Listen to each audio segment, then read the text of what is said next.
Hey guys, welcome back to my channel. Today I bring you an exciting tutorial on how to cut this beautiful dress on your screen. Now this is a flared dress and it can be cut in form of an A-line gown or unbiased form.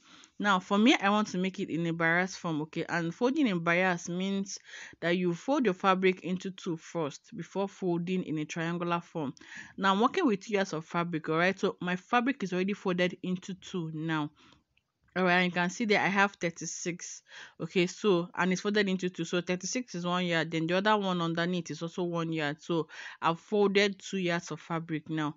Okay, so this is the first fold. Now the second fold will be to fold in form of a bias form, like in form of a triangle. You can see the way I folded. All right, just slant your folding. Okay, you're not going to fold equally, just raise it up to the upper part a little bit. It's called folding on bias. Okay, so you fold it in form of a triangle. So that is what this looks like.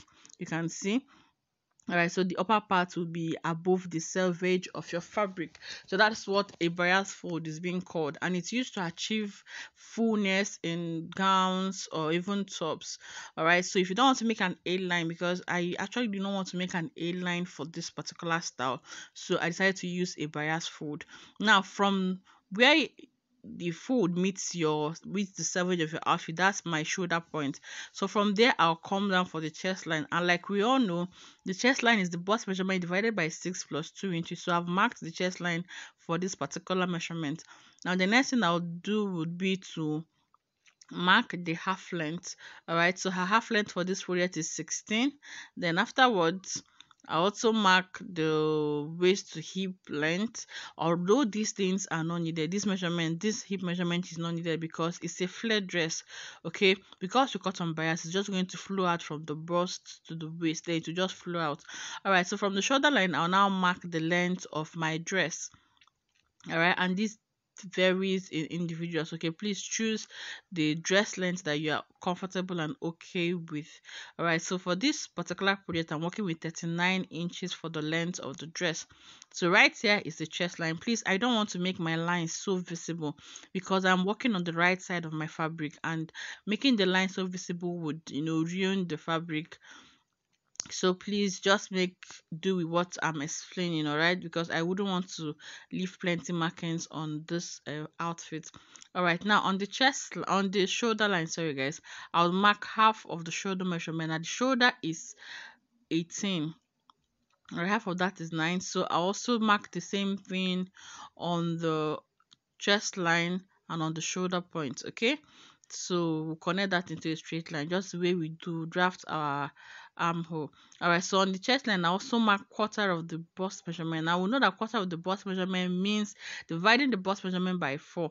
All right, so I'll divide her bust measurement by 4. Whatever I have there, I would add half inch or 1 inch is half inch, 3/4 or 1 inch is okay, depending on your preference. All right, so if I mark quarter of the bust measurement, I'll just add half inch is then my 1 inch seam allowance or half inch seam allowance, depending on what you like to work with. All right, so afterwards it now depends on you on how you want the dress to flow out. Okay, so if you want the dress to flow from the bust down to the hem of the dress, that's up to you. Now but I want this dress to be a little bit fitted on the waistline, so I would also take the waist measurement. So I'll mark quarter of the waist measurement on the half length. Now quarter of the waist also means the waist divided by 4. So but for the waist, instead of adding half inch ease, I'm adding 1 inch ease. Okay, some of the person I'm working with has a full tummy or a big tummy. All right, so I added 1 inch for ease so that it won't be tight around her stomach area. All right, so like I said, you can connect from the bust, from the chest line down to the hem of the dress, but for this particular one I want it to be a little bit fitted around the waistline, just to give it shape and structure. All right, so that's what I'm doing. If I'm making a maternity dress, you can just connect it from the chest line to the length of the dress. It's going to give the person enough freedom for her tummy and all that. Okay, but for this project I want it to be a little bit fitted. I've said this like 3 times. So what I did was to mark quarter of her waist measurement, add 1 inch ease, then my allocated seam allowance. Now for this project we're not taking the hip circumference. All right, so it's just the bust and the waist, and the waist is because, like I said, I want to give it some form of shape and structure.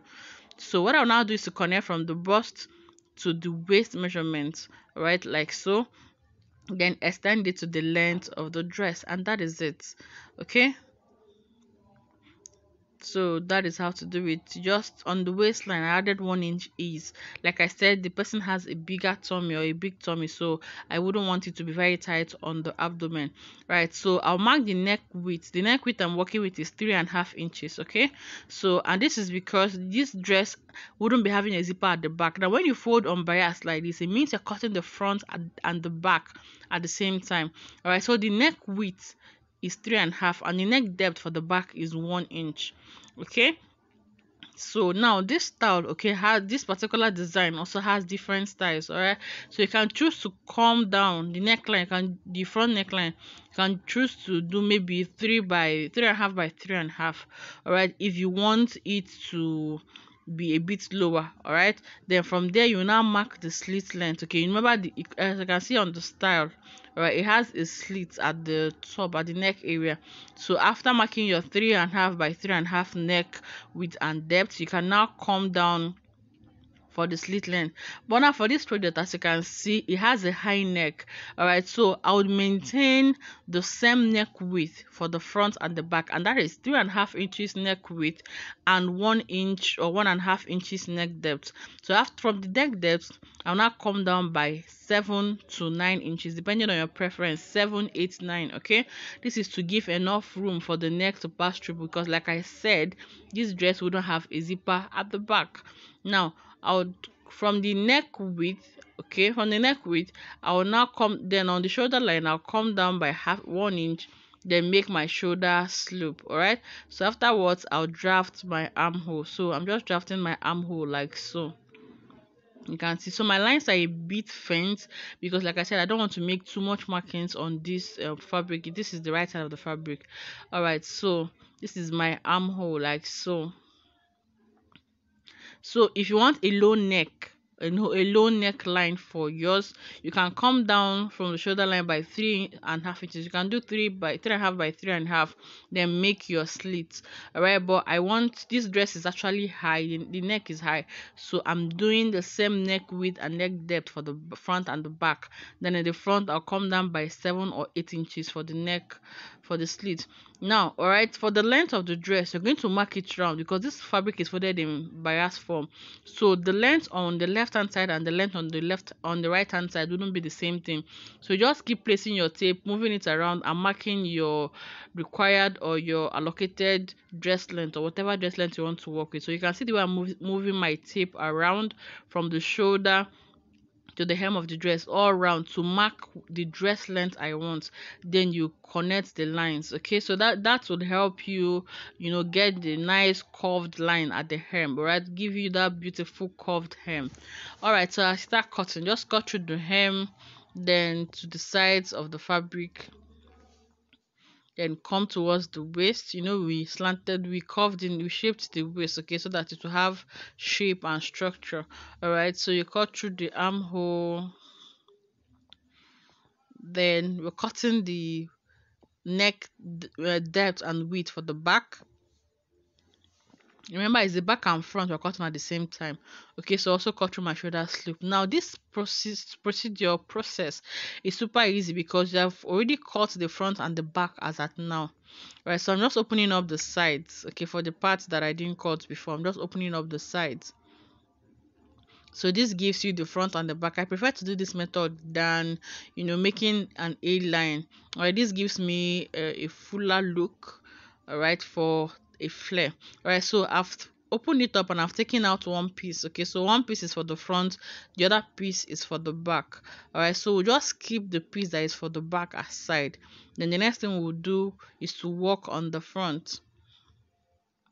All right, so please, if you're watching till now, you're welcome to my channel. All right, I just had to go straight to the point. All right, so but please, if you're new to this channel, you're welcome. Please, thank you for joining us. Thank you for coming to share knowledge with me. Thank you for coming to tap, or I don't know. I'm just so happy to have you here. Thank you to my returning subscribers. All right, I love you guys. Thank you so much for the love you've shown me on this channel. I do not take it for granted at all. Please don't forget to subscribe. Please turn on your notification bell, like and share this video. Now remember, I've already done my slit. Okay, so from the neck depth, the slit is 7.5 inches for this project. Okay, you can do 8 inches, 9 inches, depending on how long you want the slit to be. Okay, so I've opened it up to 7.5 inches. All right, so when I open it, this is what it looks like. All right, this is what it looks like. So you're going to cut a facing for this. Okay, so when you cut your facing, you use the facing to turn from the inside to the outside, and the facing would overlap or would stay in front of the dress. You can see on the thumbnail, all right, the facing was made with a different fabric, so that's also what I'm going to do. I also cut my facing with a different fabric, all right, just to make it obvious that there is something around the neckline. Okay, so that's it. Now I'm measuring my armhole. I like to do this whenever I make my dresses. I like to measure my armhole to be sure, okay, it matches up with the person's accurate armhole, because I also take the round armhole measurement. All right, so after drafting my armhole, I also cross check to be sure that it fits the measurement I got from measuring the person's armhole, because if you do not do this, you might end up making a dress that the armhole will be very tight. Okay, so I also elaborate on this particular thing I'm explaining in another video. I'll teach us how to make accurate and appropriate armholes for your dresses. Now I've placed a different fabric underneath the front pattern or the front fabric. So this is my facing. So I'm tracing the neck width, the neck depth and width. Okay, so I've traced it out. So I'm also marking the slits I came down by. I came down by 7.5 inches. I also did the same thing, and I'll open up. All right, so you can do 7, 6, or even if you don't want it to be too open. All right, so but just make sure that you do something that would be enough for your hair to pass through. If you have big hair like me, please just make sure that you open it enough to fit your head. All right, so from that slit length, okay, I also come down by 3 to 4 inches. All right, then connect it to the side. Okay, so 3, 4, 5, don't do more than 5. All right, so for the yoke, all right, or the facing, I'm marking 3 inches away from the neck width. All right, so I'll just connect it to the length of my facing. Now it's not left for you to make any shape you want for your facing. You can leave it square like this. Okay, then I'm just square it down, then afterwards I can now decide on the shape I want for my facing, and it depends on you. Just your creativity has to come in play here. I'm not going to tell you do this, do that, because what your style is and what my style is not the same thing. All right, so I'm here to teach you the basics or show you the basics, and your creativity or your styling or your preference comes in.